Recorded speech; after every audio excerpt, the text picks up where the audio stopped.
Bom dia, Manaus, bom dia, Amazonas. Está no ar, a partir de agora, o programa Panorama Jurídico. E você pode participar pelas redes sociais e pelos telefones que já estão aí no seu vídeo.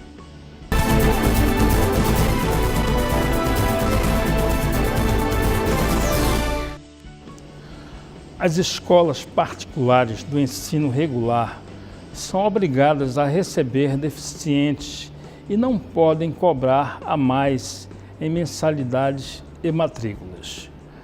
As regras foram aprovadas no ano passado, em 2015, pelo Congresso no Estatuto da Pessoa com Deficiência. A lei deu prazo até janeiro deste ano para as escolas se adaptarem. O período de matrícula escolar para o ano que vem já começou nos estabelecimentos de ensino privado, do pré-escolar, fundamental, ensino médio e superior, em todo o país.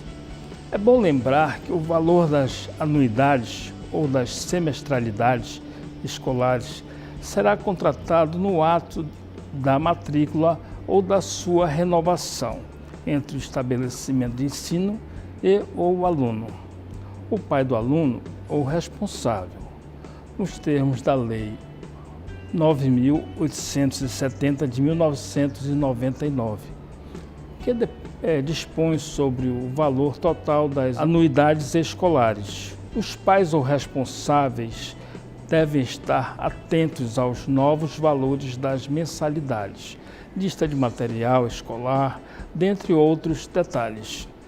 As escolas são proibidas de reajustar as anuidades sem justa causa. Se houver aumento acima da inflação, deve ser comprovada a sua base de cálculo através de planilha de custos. O reajuste do valor da anuidade pode superar a inflação, desde que sejam comprovados em planilha de custos o aumento de despesas operacionais, tais como água, energia e mão de obra, e investimentos no aprimoramento pedagógico, como a contratação de mais professores ou reajustes de salários, benefícios de funcionários, melhoria de laboratórios, instalação de biblioteca, informática, dentre outros. Fiquem atentos, porque a multa moratória, essas multas de serviços educacionais, não podem ser superior a 2%. As escolas particulares não podem rescindir o contrato por falta de pagamento. O contrato vale por 12 meses.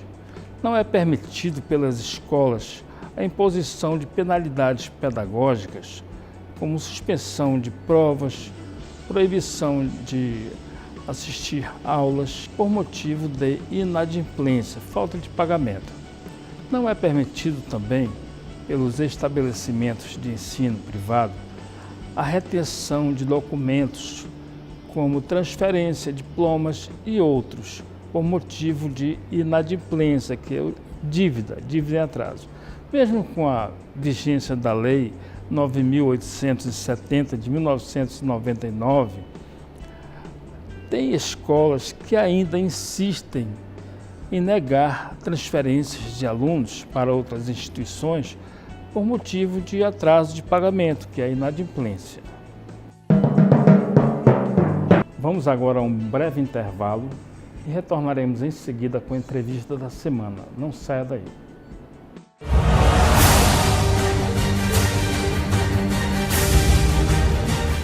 Toda segunda e quarta, 10h30 da noite tem X-Factor Brasil.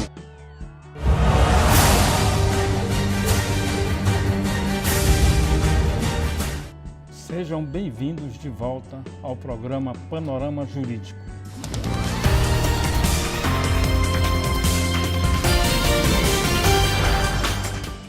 E o nosso entrevistado de hoje é o Dr. André Luiz Albuquerque Gomes da Silva Braga, graduado em Direito pela Faculdade Marta Falcão, É doutorando em Direito Constitucional pela Universidade de Fortaleza, Unifor, mestre em Sistema de Garantias Constitucionais pelo Instituto Toledo de Ensino, ITE, pós-graduado em Direito Civil e Processo Civil pelo Centro Integrado de Ensino Superior do Estado do Amazonas, CIESA. É professor de Direito Civil na Faculdade Marta Falcão. Assessor de conselheiro no Tribunal de Contas do Estado do Amazonas. Autor de diversos artigos publicados em revistas científicas e livros relacionados ao direito constitucional, direito da família e membro do Instituto Brasileiro de Direito de Família, IBDF-AM. Bom dia, doutor. Muito obrigado por ter vindo, por ter aceito o nosso convite. Eu que agradeço o convite e desde já me ponho à disposição para auxiliar na tratativa dessa temática de família que é sempre tão interessante, tão prazerosa de se falar, de se tratar. É verdade. A Constituição Federal de 1988 representou um marco na evolução do conceito de família, abrindo a possibilidade de reconhecimento das uniões estáveis e das uniões homoafetivas, bem como foi instaurado a igualdade entre homem e mulher, ampliando o conceito de família e protegendo todos os seus integrantes. Na sua opinião, doutor, de que forma o conceito de família pode ser compreendido atualmente em todas as transformações sociais dos últimos 30 anos? Conceituar é sempre um pouco difícil, porque quando você conceitua, a ideia de conceituar é delimitar para você poder diferenciar aquele instituto, aquele sistema, aquela ideia de outro instituto ou de outro sistema. Então, conceituar é sempre uma tarefa muito difícil. Ao longo da história, nós já tivemos muitos conceitos interessantes sobre família. Jean-Jacques Rousseau, por exemplo, quando escreveu do contrato social, disse que a família é a célula básica da sociedade. Esse mesmo entendimento que foi repetido na Constituição Federal no artigo 226. Então, nós já tivemos também um conceito um pouco mais patrimonializado sobre a família e hoje, odiernamente, nós podemos dizer que a família é um conjunto de pessoas que se relacionam, seja porque possuem vínculos afetivos, seja porque possuem vínculos sanguíneos uma com as outras. Então, como requisitos, se é que podemos dizer dessa forma, como requisitos para o estabelecimento dessa relação familiar seria, primeiro, a relação em si, a existência de uma convivência, de uma relação recíproca. E outra, o ânimos, a vontade de constituir família. Toda pessoa tem o direito de se relacionar afetivamente com quem escolher, independentemente de opção sexual. De que forma o Poder Judiciário tem contribuído para um certo alargamento do conceito tradicional de família? Na verdade, o Poder Judiciário, sobretudo os tribunais do Rio Grande do Sul, o Tribunal Rio de Janeiro, o Tribunal de São Paulo, o Tribunal do Estado do Amazonas também, junto com o STJ, o que eles têm feito é cumprir o mandamento constitucional, que já foi ressaltado pelo senhor, que determina que a família é muito mais do que o casamento. Para se ter uma ideia, na Constituição anterior, de 1967, nós tínhamos a determinação expressa que a família era resultante do casamento civil. Hoje não. Hoje nós temos um alargamento constitucional do conceito de família. E, já que a Constituição é o ápice do ordenamento jurídico, todas as outras legislações e toda a atuação do Poder Judiciário, do Poder Administrativo e do Poder Legislativo tem que caminhar nesse mesmo sentido. Então, as decisões que têm sido proferidas sobre direito de família por esses tribunais, seja no reconhecimento da multiparentalidade, seja na discussão sobre alimentos, seja em qualquer tratativa dos institutos inerentes ao direito de família, tem sido sempre nesse sentido, atender o espectro estabelecido pela Constituição Federal de 1988. A multiparentalidade é a possibilidade jurídica conferida ao genitor biológico ou ao genitor socioafetivo de invocarem os princípios da dignidade humana e da afetividade para ver garantida a manutenção ou o estabelecimento de vínculos parentais. Na sua opinião, a multiparentalidade é recomendável pelo princípio da dignidade da pessoa humana? Tratar de princípio da dignidade humana, como é um princípio com pouca densidade jurídica, é um pouco complicado. Porque você pode utilizar o princípio da dignidade da pessoa humana para defender qualquer aspecto do ordenamento jurídico ou qualquer direito subjetivo que você deseje. Mas a multiparentalidade atende à dignidade da pessoa humana em que sentido? Quando ela atende a outros princípios. Porque tem-se um entendimento generalizado dos constitucionalistas, sobretudo, de que a dignidade da pessoa humana é o marco central, é o princípio fundante de todo o ordenamento jurídico brasileiro. Então, quando nós atendemos aos demais princípios estabelecidos na Constituição sobre a temática familiar, que tem maior densidade jurídica, nós estaremos efetivamente consolidando e efetivando o princípio da dignidade da pessoa humana. Então, nós temos, por exemplo, na multiparentalidade, um princípio que é atendido, que pode ser atendido, na verdade, a depender do caso concreto, pelo reconhecimento da multiparentalidade, o princípio do atendimento ao melhor interesse do menor. O princípio da proteção integral, por exemplo, que são estabelecidos no artigo 227, caput da Constituição Federal. Então, estes dois princípios, que têm uma densidade normativa maior, que nos permite trabalhar e aplicá-los em casos concretos, se atendidos, estarão atendendo automaticamente ao princípio da dignidade da pessoa humana. Então, talvez tratar diretamente da dignidade da pessoa humana fique um pouco solto demais, fique um pouco no vácuo.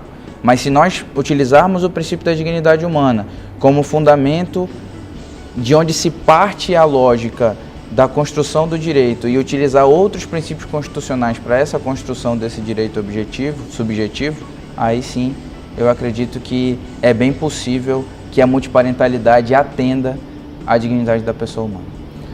Recentemente, o Supremo Tribunal Federal fixou o entendimento de que uma pessoa pode ter em seu documento de identificação o registro de seu pai biológico e também o pai socioafetivo.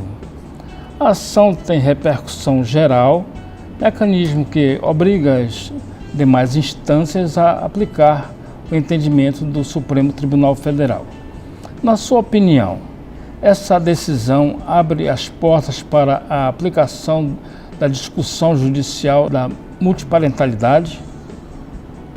Na verdade, essa discussão ela já vem sendo travada nos tribunais de segundo grau e no STJ há algum tempo. Pelo menos desde 2010, 2011 já vem se discutindo a possibilidade de estabelecer a dupla vinculação filial, né, ou a dupla vinculação parental, que é o que se resume à multiparentalidade, como o senhor mesmo explicou anteriormente. Então, essa discussão não iniciou ou não vai se iniciar por essa decisão do STF, mas o STF, em sede de repercussão geral, estabeleceu a possibilidade jurídica de, havendo um pai socioafetivo, ainda assim o pai sanguíneo, o pai biológico, ser responsabilizado pela paternidade. Porque o que poderia acontecer? Uma determinada pessoa, A, tem um pai, nasce de A e B. Desculpa, A nasce de C e B. A tem o pai que seria B, mas depois a mãe se separa e casa com outra pessoa. E essa terceira pessoa assume o papel de pai, que seria o pai socioafetivo. Caso a decisão do STF tivesse sido de outra forma, ou seja, em estabelecer a prevalência ou da paternidade biológica ou da paternidade socioafetiva, um destes dois pais, seja o biológico, seja o afetivo, não teria nenhuma responsabilidade sobre o menor. Então, o que o STF fez, na verdade, foi, mais uma vez, recorrer à orientação dada pelo constituinte originário, que estabeleceu a igualdade entre os filhos. Então, se o STF agora dissesse, olha, a parentalidade biológica é mais importante do que a parentalidade socioafetiva. Ele estaria dizendo automaticamente que a relação de filiação não é igual, que a biológica ou que a socioafetiva é mais importante do que a outra. E aí nós estaríamos criando uma situação parecida com o que havia no Código Civil de 1916, que era amparado pela Constituição de 1967, que era a possibilidade de discussão sobre filho legítimo, ilegítimo e legitimado. Então, como essa é uma circunstância que, nas palavras do Paulo Lobo, é odiosa, o STF parece ter caminhado corretamente quando decidiu pela possibilidade de estabelecimento tanto da parentalidade socioafetiva em concomitância com a parentalidade biológica. Quem chegou agora, eu estou neste momento entrevistando o professor André Luiz Albuquerque Gomes da Silva Braga. Então, esse assunto é muito interessante, nós estamos abordando assuntos de família, assuntos relacionados à união homoafetiva, são vários assuntos que tenho certeza que é de interesse de todos. Quais os efeitos práticos da decisão do STF, que teve como relator o ministro Luiz Fux, acerca da dupla paternidade, em relação ao patrimônio, sucessões e alimentos? O senhor poderia fazer uma abordagem sobre essas questões? Claro.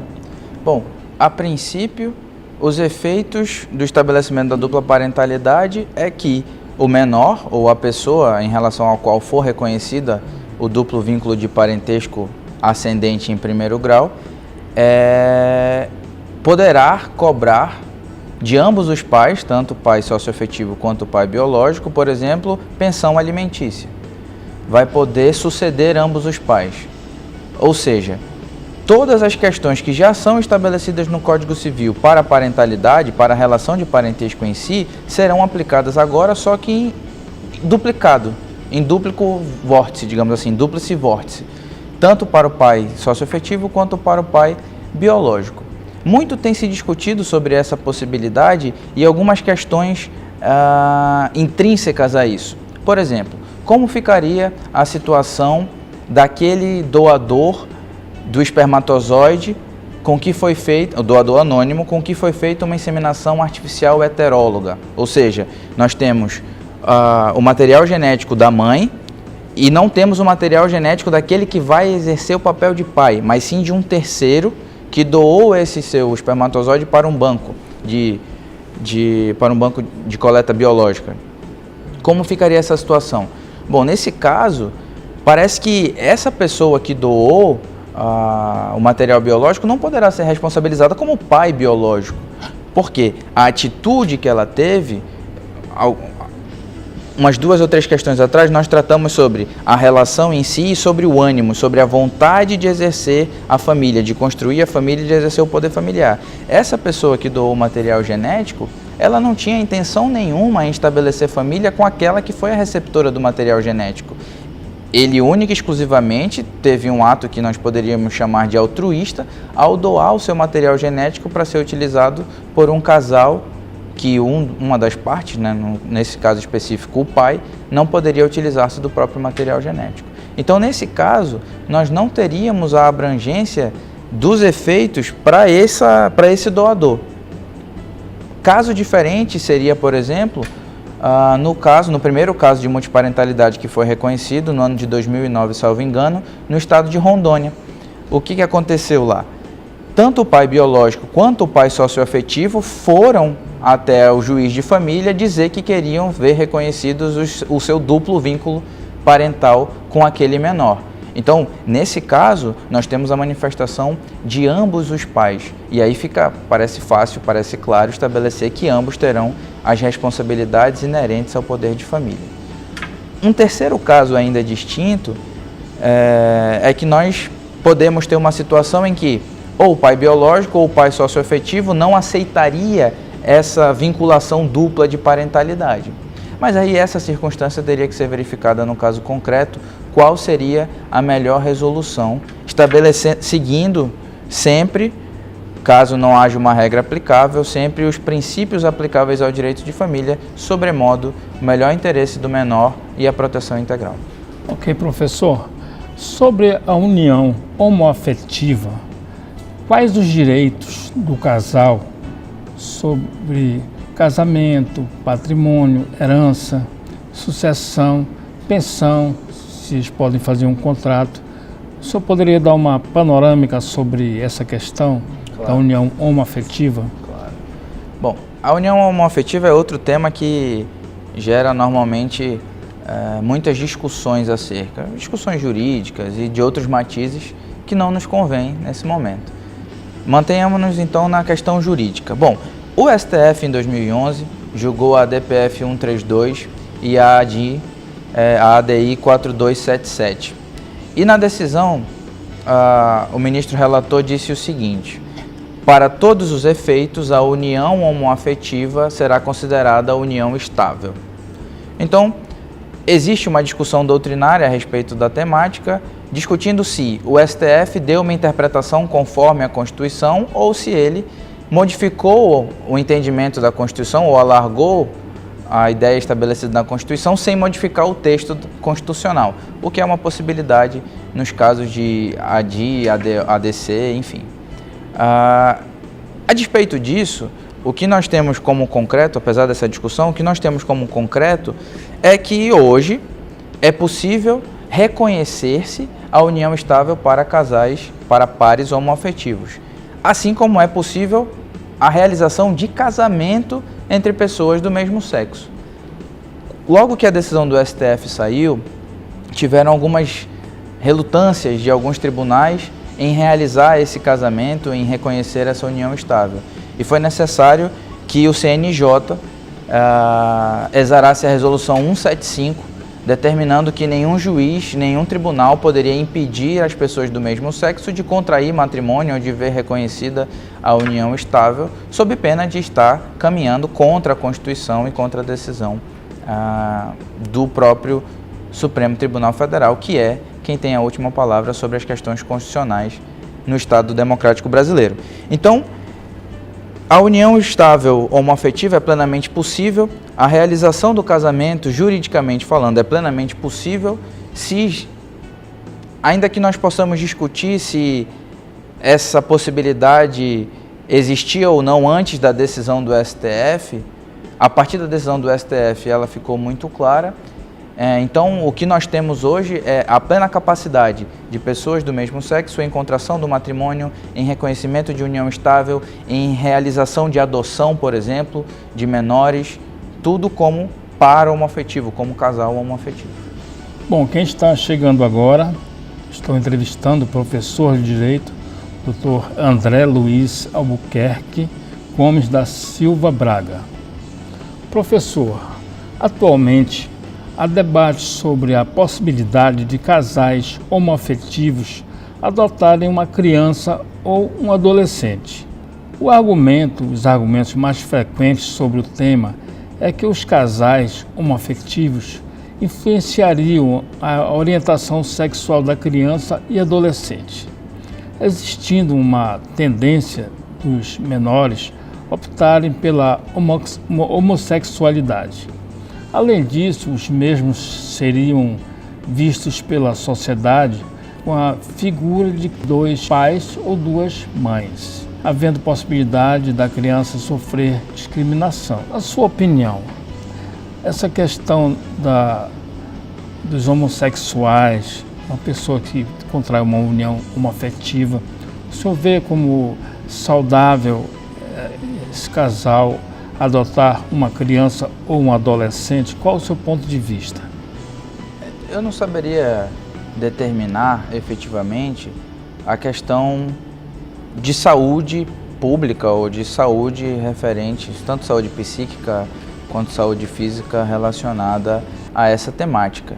Porque isso dependeria de um estudo psicológico, psicanalítico, talvez psiquiátrico, a depender do grau a que se quer chegar, de aprofundamento a que se quer chegar do estudo da temática.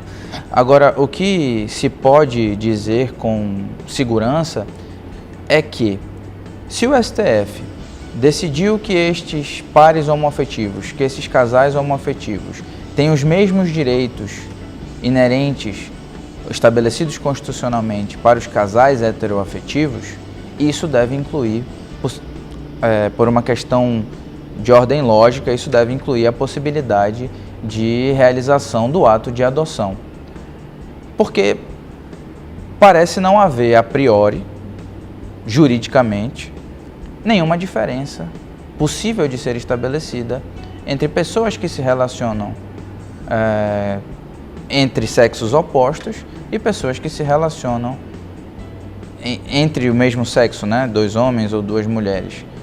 Porque fazer isso iria de encontro com a ideia de igualdade estabelecida na Constituição, iria de encontro à ideia de que todos nós somos livres para fazer aquilo que a lei não proíbe.